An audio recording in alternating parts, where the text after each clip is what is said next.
شهر رمضان الذي أنزل فيه القرآن هدى للناس وبينات من الهدى والفرقان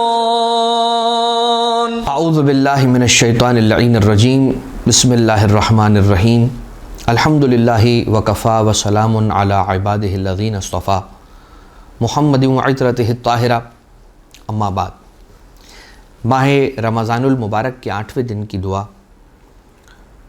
امام معصوم علیہ السلام یہ تعلیم فرماتے ہیں کہ بسم اللہ الرحمن الرحیم اللہم ارزقنی فیہ رحمت الایتام و اطعام الطعام و افشاء السلام و صحبت الکرام بطولک یا ملجأ العاملین، کہ اے پروردگار مجھے اس دن یتیموں پر رحم کرنے کی توفیق عنایت فرما، کھانا کھلانے کی توفیق عنایت فرما، افشاء السلام سلام میں پہل کرنے کی توفیق عنایت فرما یا بآواز بلند سلام کرنے کی توفیق عنایت فرما، وصحبت الکرام اور کرامت والے لوگ، عزت و شرف والے لوگ، اچھے لوگ، نیک لوگوں سے صحبت اختیار کرنے کی توفیق اور ان کی صحبت مجھے عنایت فرما، بطولک یا ملجأ العاملین، اے پروردگار تجھے اپنے انعام کا واسطہ، اے آرزو مندوں کی پناہ گاہ۔ اس دعا کی تلاوت کا ثواب یوں روایتوں میں بیان کیا جاتا ہے کہ من دعا بھی، جو شخص بھی 8ویں دن ماہ رمضان کی اس دعا کو تلاوت کرے گا، رفع عملہ بعمل الف صدیق، کہ پروردگار عالم اس کے عمل کو 1000 صدیق افراد کے اعمال کی طرح سے بلند کرے گا اور اپنی بارگاہ میں اسے شمار کرے گا۔ کہ اس آج کے دن 8ویں روزے کے دن، 8ویں رمضان المبارک کے دن اس دعا کی تلاوت کرنے والے کا ثواب یہ ہے کہ پروردگار اس کے عمل کو 1000 صدیقین کے عمل کے برابر تولتا ہے۔ اب 7 دن یعنی پچھلے 7 جو دروس ہیں یا پچھلی 7 دعائیں ہیں، ان 7 دعاؤں کے اندر اگر آپ غور کریں تو بندے اور رحمان کے جو آپس میں جو تعلق ہیں اور ان کا واسطہ ہے اس کو مضبوط کرنے کی کوشش کی جا رہی ہے۔ کبھی پروردگار عالم کے ذکر دائمی کی توفیق کو طلب کیا جا رہا ہے، کبھی اس کی رحمت کو مانگا جا رہا ہے، کبھی اس کے غضب سے دوری کی التجا کی جا رہی ہے، کبھی نیک کاموں کی توفیق حاصل کرنے کی دعا کی جا رہی ہے، کبھی اس کے صیام و قیام پر انسان طاقت طلب کر رہا ہے پروردگار عالم سے۔ آج کے دن جو دعا ہے تعلیم فرمائی امام معصوم علیہ السلام نے، اس دعا میں بندے کا دیگر بندگان خدا سے جو تعلق ہے اسے استوار اور اسے مضبوط کرنے کے حوالے سے گفتگو ہو رہی ہے۔ یعنی جو عنوان ہے اس دعا کا وہ یوں ہے۔ 4 چیزیں ہیں کہ جو اس دعا کے اندر ڈسکس کی گئی ہیں۔ نمبر 1 یہ ہے کہ یتیم پر رحم کیا جائے، یتیم پر رحم کرنا۔ نمبر 2 بھوکوں کو کھانا کھلانا یا کھانا کھلانا، اطعام الطعام، بھوکوں کو کھانا کھلانا نہیں ہے اس دعا کے اندر، اطعام الطعام، کھانا کھلانا، اور سلام میں پہل کرنا، اچھے لوگوں کے ساتھ صحبت کو اختیار کرنا۔ یہ 4 چیزیں ہیں کہ جس کو ڈسکس کیا گیا ہے۔ یتیم قرآن کریم کے اندر یوں ہے کہ کہیں پر سورہ کے اندر یوں ملتا ہے بسم اللہ الرحمن الرحیم فَأَمَّا الْيَتِيمَ فَلَا تَقْهَرْ، یاد رکھو کہ یتیم پر قہر نہ ڈھانا، یتیم کو دھتکارنا نہیں، یتیم کو غضب اور غصے کے ساتھ دور نہ کر دینا، بلکہ اس کا خیال رکھنا، اس پہ دست شفقت پھیرنا۔ جو یتیم کا مال کھاتا ہے، امام معصوم علیہ السلام معصوم کی یہ حدیث ہے کہ جو یتیم کا مال کھاتا ہے دراصل وہ ایسا ہے کہ جیسے اس نے اپنے شکم میں یتیم کا مال نہیں ڈالا بلکہ آگ ڈالی ہے۔ ایتام اور یتامہ کے اعتبار سے، یتیموں کے اعتبار سے بہت زیادہ اہتمام کیا گیا ہے اور ان کے حقوق کو بہت زیادہ بیان کیا گیا ہماری شریعت کے اندر۔ ایک واقعہ ہمیں یوں ملتا ہے کہ رسول اللہ صلی اللہ علیہ وآلہ وسلم ایک یتیم ہے، رسول اللہ صلی اللہ علیہ وآلہ وسلم کی خدمت میں حاضر ہوا، آیا اور پہنچ کر کہتا ہے کہ میرا باپ اس دنیا میں نہیں ہے، میری ماں ناتوان ہے، کمزور ہے، وہ کام کر نہیں سکتی، میری بہن سرپرست نہیں رکھتی کہ جو اس کی کفالت کرے۔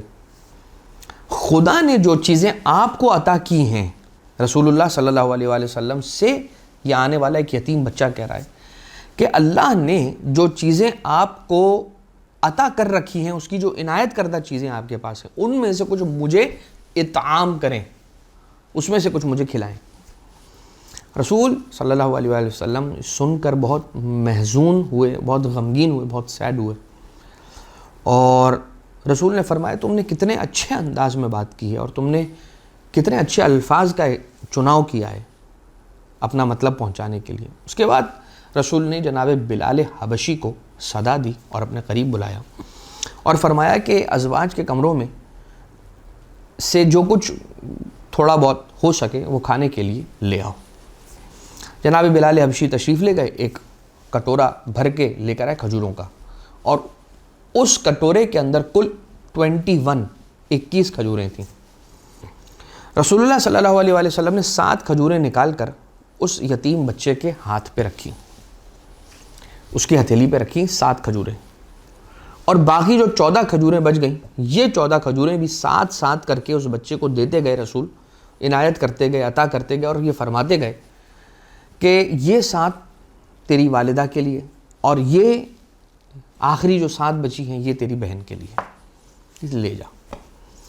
اب جب یہ بچہ خوشی سے یہ کھجور رسول اللہ صلی اللہ علیہ وآلہ وسلم سے لے کر رسول کی بارگاہ سے باہر نکلنے لگا تو جناب معاذ آئے، اور جناب معاذ نے دیکھا کہ یہ بچہ ہے، یتیم ہے، اور رسول اللہ صلی اللہ علیہ وآلہ وسلم نے اس کا خیال کیا ہے اور اسے کچھ کھجوریں عطا فرمائی ہیں۔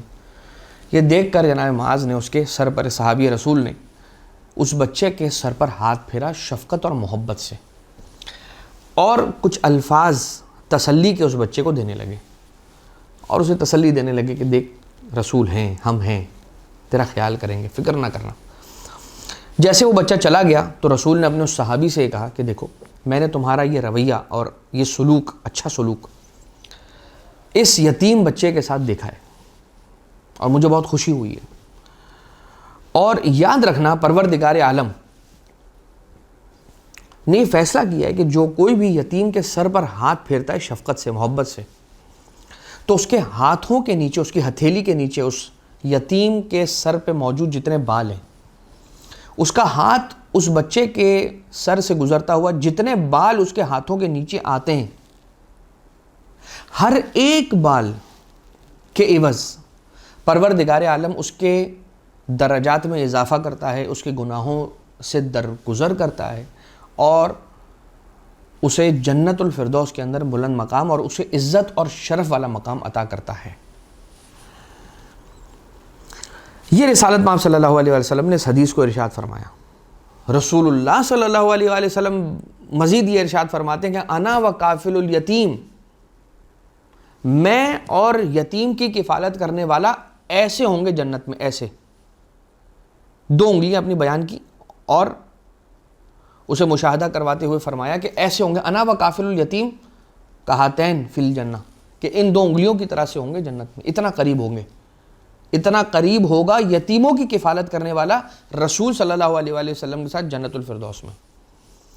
تو جو کسی یتیم کی کفالت کرے وہ رسول کے ساتھ جنت میں ہو، اور جو اسی رسول اللہ صلی اللہ علیہ وسلم جو کہ یتیم تھے، اس رسول صلی اللہ علیہ وآلہ وسلم کی کفالت جس ابو طالب علیہ السلام نے کی، کیا وہ جنت میں نہیں ہوں گے؟ یقیناً رسول کے ساتھ حضرت ابو طالب علیہ السلام بھی جنت میں ہیں۔ لہٰذا کافل الیتیم، یتیم کی کفالت کرنے والا میرے ساتھ جنت میں ہوگا۔ اب آ جائیے کھانا کھلانا۔ ایک تو یہ تھا کہ اللہم ارزقنی فیہ رحمت الایتام، پروردگارہ تو مجھے اس دن میں یتیموں پر رحم کرنے کی توفیق عنایت فرما، اور دوسرا کیا، اطعام الطعام، اور مجھے کھانا کھلانے کی بھی توفیق عنایت فرما۔ کھانا کھلانا بلاؤں کو رد کرنے کے لیے، رد بلا کے لیے، توفیقات میں اضافے کے لیے، گناہوں کی معافی کے لیے اتنا سریع عمل ہے، اتنا تیز عمل ہے، تیر بہدف عمل ہے کہ جس کو بیان نہیں کیا جا سکتا. بہت تیزی کے ساتھ اس کی بلائیں دور ہوتی ہیں، مصیبتیں اس سے دور ہوتی ہیں. کھانا کھلانا و افشاء السلام، سلام کرنے میں پہل کرنا، آگے بڑھ کر سلام کرنا. مگر مسئلہ یہ ہے کہ جب انسان کی انا آڑے آ جائے، مگر یہ ہے کہ جب انسان کا سٹیٹس اور اس کا ایک سٹینڈرڈ اور خود اس کا ایک برانڈ ہونا یہ آڑے آ جائے تو وہ کیوں کسی کو سامنے سے سلام کرے گا. ہمارا معاشرہ ہے بھی اس طریقے کا کہ اگر کوئی شریف انسان یہ سوچتا ہے کہ میں کسی دوسرے شریف کو، لیکن چونکہ وہ پیسے والا ہے، اس کو اگر سلام کرنے میں پہل کروں گا تو چونکہ ہماری سوسائٹی عجیب و غریب نارمز بنا چکی ہے اور عجیب و غریب ہمارے سوسائٹی کے سٹینڈرڈز اور ٹرینڈز بن چکے ہیں کہ اگر کسی مالدار کو سلام کیا ہے کسی کم مالدار شخص نے تو یہ کہا جائے گا کہ اس کے مال کی وجہ سے سلام کر رہا ہے. لہٰذا لوگ یہاں پر ایک دوسرے کو سلام کرنے سے کتراتے ہیں اور اجتناب کرتے ہیں اور گھبراتے ہیں کہ بھئی میں اگر کسی کو سلام کر لوں گا تو کوئی کیا سوچے گا. انسان کی اپنی نیت ٹھیک ہونی چاہیے بس. اس کے بعد دنیا کیا سوچتی ہے وہ اس کی بات ہے، اس کی نیت ہے، اس کا اپنا عمل ہے. لیکن ہمیں اپنے معاشرے کے نارمز کو بھی ٹھیک کرنا ہوگا. بہت آسان ہوتا ہے کسی کے لیے یہ کہہ دینا کسی کے بارے میں کہ دیکھو وہ کسی کی بیجا خاطر تواضع کر رہا ہے، نعوذ باللہ. اس کے لیے جو الفاظ ہمارے معاشرے کے اندر استعمال کیے جاتے ہیں وہ تو یہاں اجازت نہیں دیتا ممبر کے یہاں سے ادا کیے جائیں، لیکن نہیں. اور جب خود وہ کسی کے لیے جملہ کہنے والا کسی کی احترام کے اندر، تعظیم کے اندر اسے سلام کرے گا تو اس کے بارے میں کیا کہا جائے گا. لہٰذا سلام کرنے میں پہل کرنا چاہیے، اس لیے کہ جو سلام میں پہل کرنے والا ہوتا ہے پروردگار عالم نے تقریباً ساری کے ساری حسنات اور نیکیاں اس کے لیے رکھی ہیں. سلام کا جواب دینے والے کے لیے 1 حسنہ ہے اور جو سلام میں پہل کرنے والا اس کے لیے 99. اب ایک تو یہ ہو گیا کہ کھانا کھلانا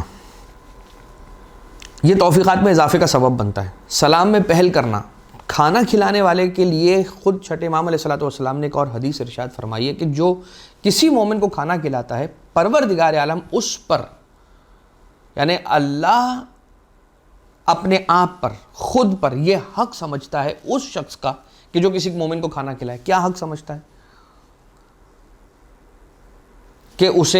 کہ جو کسی مومن کو دنیا میں کھانا کھلائے پروردگار اس شخص کو جنت میں کھانا کھلائے اور غذا کھلائے.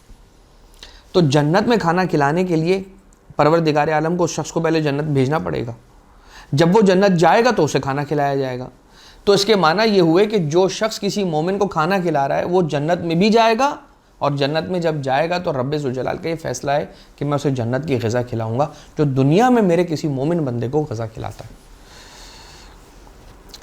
اب کھانا کھلانے والے تو بہت ملیں گے آپ کو اس دنیا کے اندر، مگر ایک ایسا گھرانہ ہے کہ جس نے اس طرح سے کھانا کھلایا کہ روٹیاں دیں، اور جو روٹیاں ان کے گھر سے گئی ہیں تو آسمان سے آیت قرآنی نازل ہوئی ہے. دنیا کا کوئی بھی فرد، کوئی بھی مسلمان، کوئی بھی مومن کسی مومن کو کھانا کھلاتا ہے تو وہ رب ذوالجلال کی دعاؤں کو نازل کرواتا ہے. لیکن اہل بیت اطہار علیہ السلام، پنجتن پاک علیہ السلام، رسول اور اولاد رسول، مولا کائنات امام حسن، امام حسین، حضرت زہرا سلام اللہ علیہ، بی بی فضہ سلام اللہ علیہ بھی اس میں شامل ہیں.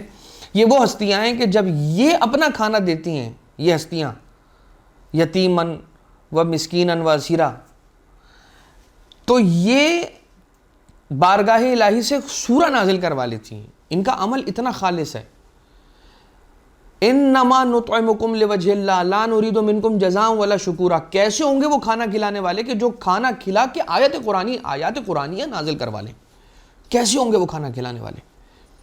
لہٰذا پروردگار عالم نے کھانا کھلانے کا حکم دیا اپنے بندوں کو، اور اس کے بعد مثال رکھ دی کچھ ایسے کھانا کھلانے والوں کی کہ جن سے بڑے کھانا کھلانے والے اس دنیا کے اندر نہیں ملیں گے. لہٰذا انسان کتنا بھی کھانا کھلا لے اتنا بڑا نہیں بن سکتا جتنا اہل بیت اطہار علیہ السلام عظیم ہیں کہ ان کے لیے تو آیت قرآنیہ نازل ہو گئی. لہٰذا کبھی انسان اس بات پر فخر نہ کرے کہ میں نے اتنے لوگوں کو کھانا کھلایا یا میں روزانہ اتنے لوگوں کو کھانا کھلاتا ہوں. پروردگار عالم کا فضل ہے ہر انسان پر کہ جو انسان نیکی کر پاتا ہے. سلام میں پہل کرنا انسان کے غرور اور تکبر کو توڑ دیتا ہے. اس کے غرور کو تکبر کو توڑ دیتا ہے. لہٰذا سلام میں پہل کرنی چاہیے. اور کیا صحبت الکرام, اچھے لوگوں کی صحبت کو اختیار کرنا چاہیے. نیک لوگوں کی صحبت کو اختیار کرنا چاہیے, اس لیے کہ اگر انسان نیک لوگوں کی صحبت کو اختیار کرے گا تو کیا ہوگا, بالآخر وہ نیک لوگوں جیسا ہو جائے گا. مولا امیر کائنات علیہ السلام فرماتے ہیں کہ تم اچھے لوگوں سے دوستی کرو تاکہ ان جیسے ہو جاؤ, اور اگر برے لوگوں سے دوستی کرو گے تو ان جیسے ہو جاؤ گے. لہٰذا تم جیسا بننا چاہتے ہو ان جیسے لوگوں کے ساتھ دوستی اختیار کرو. پروردگار عالم سے دعا کرتے ہیں کہ بار الہ تجھے واسطہ محمد و آل محمد کا ہمیں اچھے دوست عنایت فرما, اور جو اچھے دوست تو نے ہمیں دے رکھے ہیں ان کی دوستی ہمارے ساتھ برقرار فرما, ان کی دوستی کا حق ادا کرنے کی ہمیں توفیق عطا فرما. پروردگارہ جو مومنین ہیں انہیں کھانا کھلانے کی توفیق عنایت فرما, اور اپنی رحمتوں کا مرکز ہم سب کو قرار فرما. وما علینا الا البلاغ المبین. وصلی اللہ علی محمد و آلہ الطیبین الطاہرین.